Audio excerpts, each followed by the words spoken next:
Good day, fellow investors. Yesterday evening I come home and I see the following. Stocks sink as stagflation specter haunts the market. So the Nasdaq has been down 5%, S&P 500 3%, and that just after the day when the Fed said we're not going to do 75 basis points hikes, we're going to do just 50 points basis hikes, and then the market rallied. But as the market rallied, the day after the market crashed, which means there is a lot of volatility as the market is looking for direction, for indication of what will happen.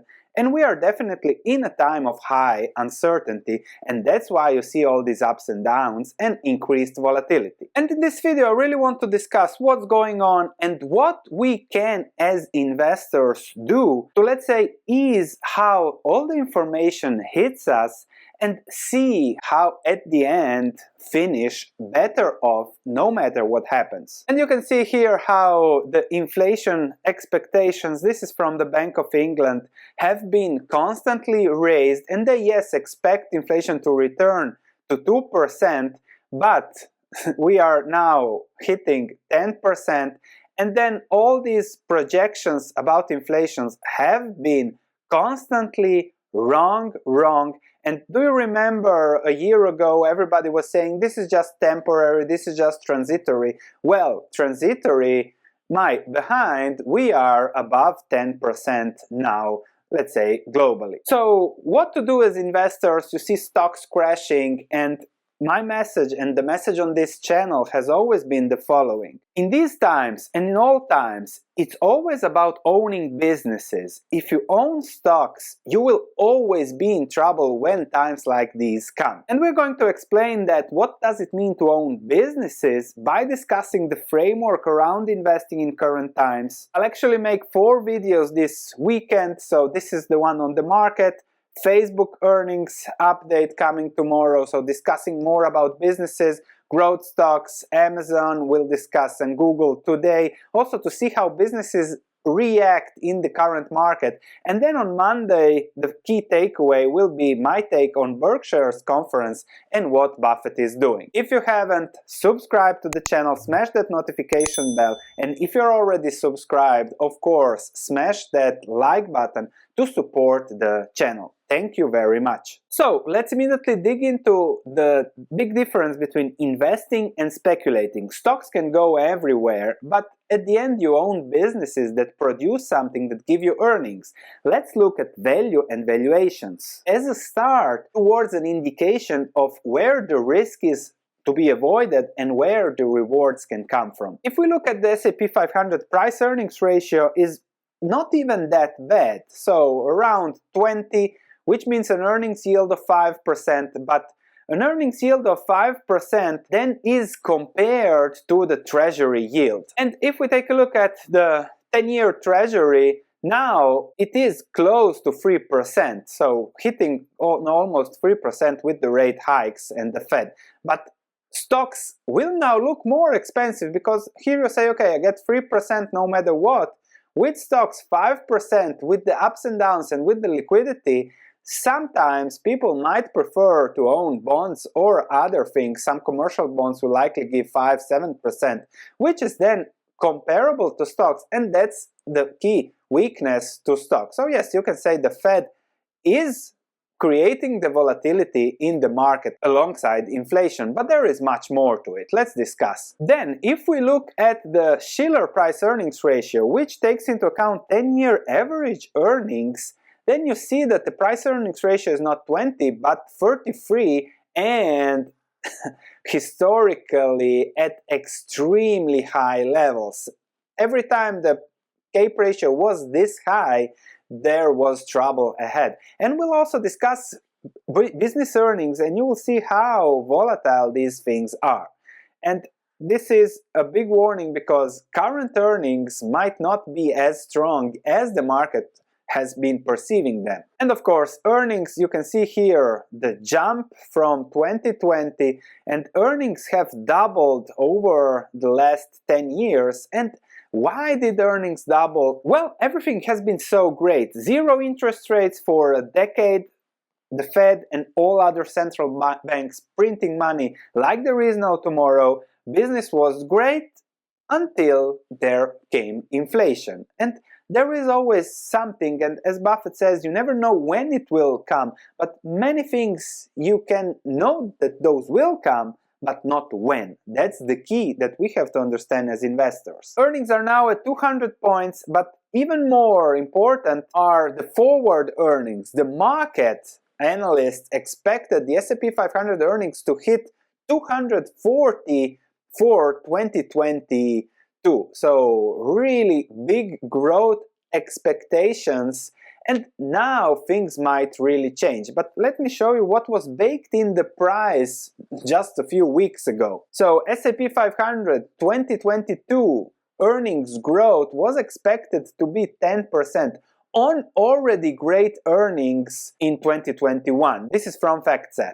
If you just search FactSet earnings, you have beautiful charts there. And then consequently 2023 continuation of 10% earnings growth, like there is nothing that can ever hit businesses. And perhaps this is even a better chart. So earnings were supposed to go from 200, okay, this 208 data, to 250 on huge growth ahead, and there was nothing stopping earnings. So we were living in new times, this time is different, and then already now in May, this time is different. Actually, this time is the same. You can see here the slow, stagnant growth in earnings, and then tax boom, and then again difficulties, of course, the pandemic, and now booming, booming, and booming. And analysts always expect the boom to continue forever, but they also expect the busts to continue forever. Nevertheless, it's their job to be positive, it's their job to always project earnings growth, and you can see how more than 90% of the market is a hold or a buy for them, even if just 30% of the stocks do outperform the market over the long term. Nevertheless, I really wanted to take out this data and these projections, as those were made on April 29, as I said, FactSet, and you can see the extreme exuberance in earnings growth that was baked in the market. This might still be correct, but somehow when you look at businesses, things are not that easy. And especially if you look this from Yardeni.com, you can see how those projections on growth usually are then hit with reality and go much, much lower. Just look at 2016. The projection was for earnings of 150. The actual earnings were closer to 100. So also, pandemic year, 2021, up and down, and now you have these projections, everything go up, up, up, growth, growth, growth, but then usually it turns down, down, and down. So for valuation, I think there was too much exuberance in the market, which was logical because usually analysts just take a trend and replicate it into eternity, which is the wrong way to invest, and that's also why you're watching this channel. And now we're seeing changes in the rates, in the economies with inflation. This is definitely a risk, but it might also represent an opportunity to buy great businesses at lower prices, which is what investing at the end is all about. And we'll see on Monday how Berkshire spent 50 billion. Still have to prepare that video, oil purchases, etc. Very interesting things going on for investors there. But let's now discuss a little bit about earnings. We have seen Google doing really well, unshattered by what's going on, and really saw strong growth in search and cloud, 23-26% growth. So as Buffett says, own the best businesses or be the best in something when it comes to inflation. And Google might be the best in something. I'll dig deeper into Google, maybe make a new video next week to see the valuation, if you have to adjust something or not, what's the risk and reward. This is getting interesting. Compared to Amazon, that has seen sales increases 7%, which is very, very slow. Don't get confused by the big earnings that did well in 2021 on Rivian, and now there is a loss as Rivian goes down, but that is normal in accounting. So focus on what they are doing, Operating cash flows, unfortunately, also decreased for the trailing 12 months. So Amazon has slowed down in growth, on scale maybe, on consumption, as we discussed in my Amazon video that you can check. I'll put all the links to the videos mentioned in the description below. And then another business, Verizon, also, and this was very interesting, growth, okay, 2%, but they said that they didn't expect inflation to be at decade highs, and that has impacted their cost structures and their ability to increase prices towards the customer, given also the competition. So the numbers weren't that great, and of course, if we are going into a recession, we'll see later the economy has slowed down already. And businesses are normally hit and will be hit if there is a slowdown with inflation, higher prices. But what's going on with the stock? The market is buying a stock because it goes up and is selling a stock because it goes down. And here is the opportunity for us. If we find a business that we like and at the price that we like, we have to buy it or start accumulating. If it goes lower, even better. The problem with the market is they see it going lower and then it's better to sell because they own stocks, they don't own businesses. And so you see those big declines as we have seen yesterday. And now the question is, okay, how long will the bad times be before better times come? That's an answer impossible to get to because you cannot predict what the Fed will do. Will there be more stimulus? Will be this, that? You cannot do that. If you can predict recessions or the economy, you're already a trillionaire. You own the whole world. So the answers we have to look for are, okay, am I happy owning these businesses for the long term at this price? And then, am I even happier to buy more if it goes lower? There is no other answer to investing. Where will stocks go in the next 6 months? If the Fed says we're going to increase interest rates by 25 basis points, stocks will jump. If the Fed says we continue, stocks will go down. And that's impossible to predict because also the Fed actions are driven by the market's reactions. And that's something that it's impossible to predict. You can bet on it, but that's not investing. And if you're betting on stocks going up or down, you get in trouble when things like these happen. Also in Europe, great numbers by Shell, of course, oil, BMW, so really good numbers, record profits, but that might change as we have a game changer, something that we have not seen for 3 decades, and that is inflation. So with inflation, the central banks have to push rates higher. There is no other, because you need to curb that inflation that is now at 8.5% in the US, and you want to have stability. Their goal is 2% inflation. But if you hike rates, you also create a lot of trouble elsewhere. And you have to hike rates for preventing inflation, but you immediately see an economy contracting now for 1.4%.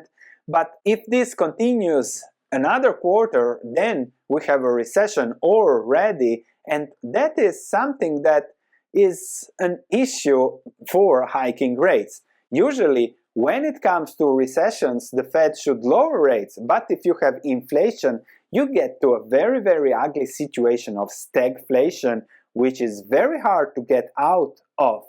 But this might be what we are going into, and this as investors is something we have to accept. And of course, more realistic, the Bank of England sees risk of UK recession with inflation above 10%. So really difficult times ahead. And what they are showing is households are facing a 1.75% drop in real disposable income due to inflation, and their focus now is that the economy continues to stagnate 2022, 3 and 4, so little growth ahead, and these are very bad numbers. Similarly in Europe, where the situation I think will be the hardest because of how it is, and also very little growth, and they cannot raise rates, and that hurts also the euro versus the dollar. We are almost getting to equality, €1 for $1, as the Fed is already hiking. The ECB says, oh yes, we will hike in June, but if they hike, all these countries and everything go bust if rates go to US levels. So very, very risky, and with the weaker euro, everything is more expensive. But let's talk a little bit about these hikes, zero interest rates, and of course, what we are living in now is the result of the past. Because if you look at the past, similarly for all central banks, really, really big stimulus has been printed, the money has been printed, rates have been kept at zero for what's this, 12, 13 years, which is something incredible. And then also Warren Buffett always said that he expected inflation anytime, and that he was really surprised that we didn't have it until now, of course. But at some point, with all the printing, it's normal that we have inflation going higher and higher, and once it starts, it's hard to stop, and especially hard to stop without raising rates, without slowing down the economy. If you're following this channel for longer, you know that I've been always discussing how the biggest risk is not what the Fed does, is when the Fed loses control. Because when the Fed loses control, it hits your real disposable income, no matter what the Fed does. And that's the biggest risk to the economy, to markets, and it's unpredictable what will the economy look like over the next 5 to 10 years. We have really enjoyed the great period here, and don't think that this is wrong. I think that, okay, this was worth the price we are paying now, because we have had businesses for more than a decade enjoy a lot of money, a lot of liquidity, a lot of employment, everything was great, a lot of development, and just think of the good things that came out of this. Like this, Tesla would not have been possible without available capital, liquidity to invest in such projects, and now we are turning into electric cars, solar and everything. So I think that no matter what happens next, the experiment did work out positively. Don't think just because of the current pain, compare it always to the benefits of this. What has this done to the world? But anyway, when it comes to investing, recession ahead is very, very possible, very, very likely, and we simply have to live with it. We have to enjoy the past. The market is up 5 times over the last decade, so be grateful for that, and now continue building by owning businesses. And we'll discuss much more on that with Berkshire, discuss the risks of growth stocks, whether they are now a buy, that most of them are more than 50% down. You will connect the dots as we discuss businesses. So I wish I could tell you, do this, invest in oil stocks, invest in this, you will do well, you will beat the market, everyone else will lose their money, you will do well. I wish I could give you the answer now, okay, we are protected, we are a bastion, but nobody has that answer. So investing is accepting the ups, everyone happy, but also accepting the downs. And on those ups and downs, you build your portfolio over time, owning businesses, and then you have nothing to worry. Whatever comes next, you do okay. If you are betting that stocks will go up, then you're already set for trouble from the start. That's the key message, because it's impossible to predict where will stocks go. Now is the time to look at businesses. Okay, no matter what happens, will this business grow over the next 5 to 10 years? Yes. Will it grow at 2% or 7%? Depends on the economy. Do I like 2% growth? Yes. Do I like 7? Yes. Do I like the risk and reward? Yes. And that's what we have to own. Find it at the best price, and these are the opportunities actually that will be arising or have already arisen in the market, thanks to the panic that 99% of other investors are deploying now and will keep hopefully deploying. We'll discuss more with Buffett on inflation, whether it's better to be in cash or not. Buffett has been spending big, so that's another topic. In general, to conclude on the market, it might be the case that what we have seen for the past 40 years, which is 10% up every year, up a little bit up and down, but no matter what, just up and up, might be coming to an end and shifting into something else. What to do as investors? Again, shifting, no matter what the market do, if you own businesses over time, you will do really well. Thanks for watching. Don't forget to subscribe, and I'll see you tomorrow with Facebook's video.